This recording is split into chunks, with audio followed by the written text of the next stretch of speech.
Tune in this month on the Cutter Historical YouTube channel as September will be a September to remember, as many sports will be broadcast.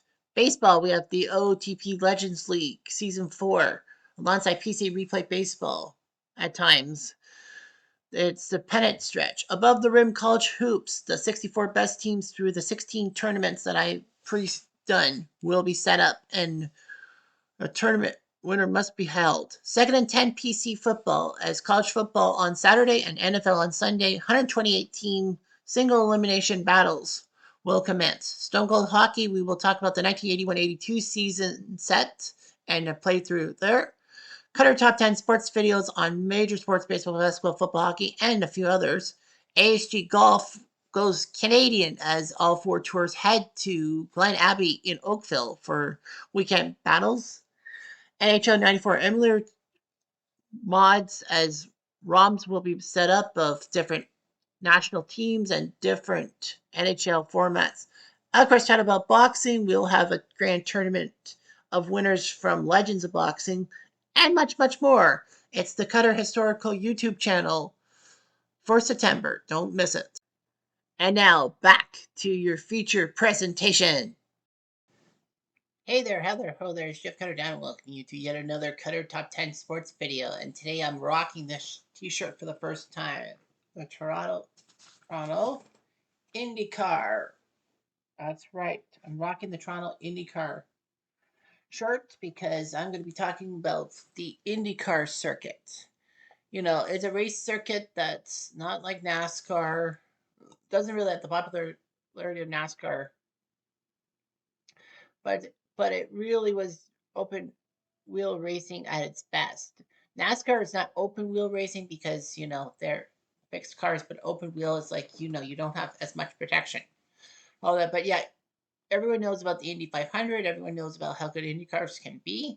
So we're going to talk about the top 10 IndyCar drivers of all time. There are some honorable mentions, and a few key honorable mentions are Helio Castroneves, four-time Indy 500 winner. We'll talk about the top 10 Indy 500s of all time later on in another list, and of course Paul Tracy. But anyway, there are no Canadians on this list, so feel easy that I'm not using my bias, my national bias. All right, number 10 is Will Power. That is actually a guy's name, Will Power from Australia. One of the best IndyCar drivers in current times. He's not the greatest current driver, but he's still pretty good. He won the 2014 IndyCar Series, won the Indy 500 in 2018, and have won 30 career wins and a lot of pole positions. Will Power, just powered through. And he had willpower. What do you expect? Number 9 is Emerson Fittipaldi, who transitioned from Formula One, being a two-time champion, and went into IndyCar racing, which was weird because F1 you have more like technical courses and you do go to many countries around the world, whereas in IndyCar you only have two countries, Canada and the United States, for racing. He won the 1989 Car Championship, which was the predecessor to IndyCar racing, which was the open wheel championship, and in 1989 he won the Indy 500. It's amazing how he could win after of being Formula One champion. Usually people go from IndyCar to Formula One.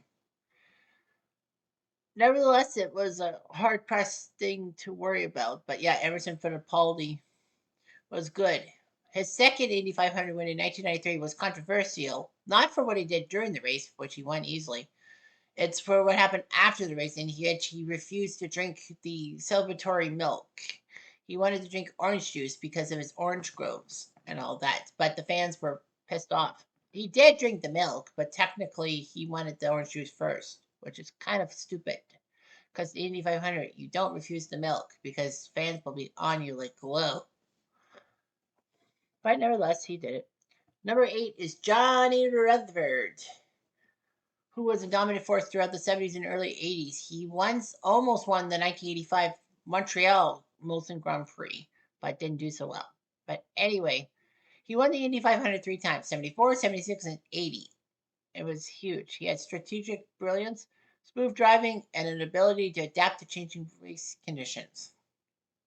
Johnny Rutherford kind of knew what he wanted to do in IndyCar and all that, but his influence extended beyond the track. He served as an ambassador and mentor to younger drivers. Number 7 is Al Unser Jr. Well, we'll talk about his father later, but yeah, Al Unser Jr. carried on his family's legacy. He qualified for the 1982 Indy 500, which was a huge one, like, as a rookie. And then 10 years later, he finally won the big one in 1992, although by 0.016 seconds against Scott Goodyear, which is still, I believe, the tightest Indy 500 win ever. And in 94, when there were a lot of problems and all that, Unser Jr. carried on. He won he won two IndyCar Series championships, and Little Al was known for his daring overtakes and his tenacity. He would have massive rivalries with Emerson Fittipaldi and Michael Andretti, and it defined an era of intense rivalry and high drama in IndyCar history. Number 6 is Dario Franchitti, the man from Scotland, with the Scottish livery, or you're basically the Scottish colors on his car. Testament to skill, resilience, and tactical intelligence. The Scottish driver claimed 4 IndyCar championships and 3 Indy 500 victories, 07, 10, and 12. So yeah, he was good on the IndyCar circuit, winning 4 series championships and then the Indy 500 a lot of times. Known for his racecraft and composure under pressure, he had a legacy of sportsmanship and international appeal, and attracted fans from across the globe to American open wheel racing. He did lose a championship, a match, a race in 2009 in Edmonton because he was accused of illegal overtaking, in which you practically, like speed skating, have to call a lane and then drive on that lane. You're not allowed to change lanes. Such a way. So Dario was pretty good. And was it Ashley Judd he was courting and all that? But yeah, anyway. Number 5 is Scott Dixon, the current greatest IndyCar driver in the sport today. He had the benchmark. He debuted in the early 2000s and has won 6 IndyCar championships, 6 series championships, and won 50 races.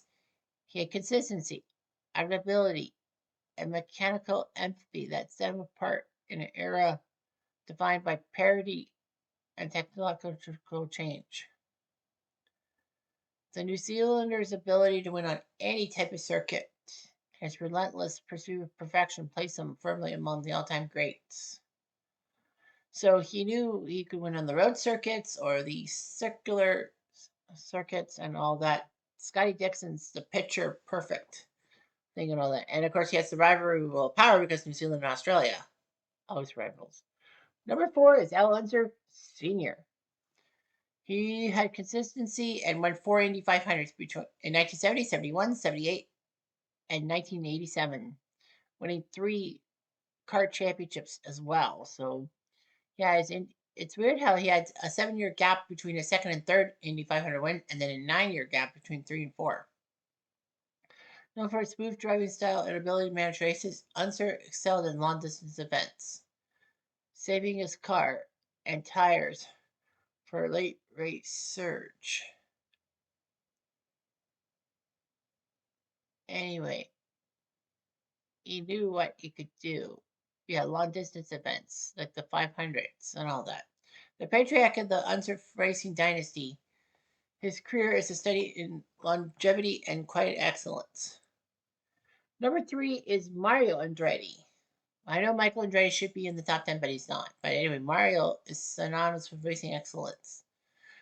He won the Indy 500 in 1969, which was great. But then for years, there was the pesky Andretti curse of the Indy 500, which also extended to Michael Andretti.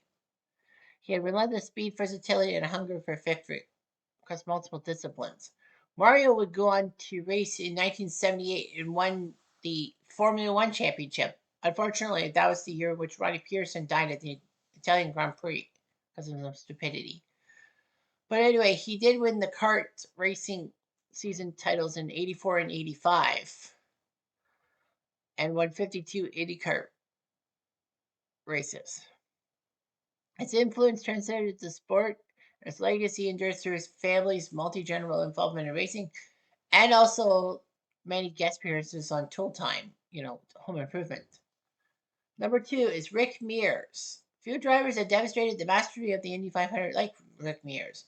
He was a four-time winner of the Indy 500, 79, 84, 88, and 91, and three-time series champion. Known for his calm demeanor and surgical precision. And he lost one of the closest Indy 500s to Gordon Jogcock in 1982 by a length of a car. And then, of course, that mark was broken in 92. Mears knew what to do with his precision and everything. He could set up the car to the unique demands of the Speedway was unmatched, and his legacy is reflected as his role of a mentor to Penske drivers and being the good guy to Mario Andretti's bad guy, if you will. But yeah, Rick Mears was amazing. And remember that Tool Time episode in which the boys actually buy a model car of Rick Mears, a remote control car of Rick Mears, which was autographed. But unfortunately, they take it to drive and all that and ruin it and try to hide it from Tim, but fail miserably. Anyway, and number one is AJ Foyt. Yeah. Anyway, AJ Foyt is versatile. He won four Indy 500, 61, 64, 67, and 77, which is amazing. He spent 10 years after his third one, he won his fourth one. He won 7 national championships in Indycar. His career spanned multiple decades and styles of racing. He was known for his toughness, adaptability, and fierce competitiveness. He could drive on dirt, pavement, road courses, and ovals. Pick up 67 championship wins, which is kind of an IndyCar thing, and the record still stands to this day.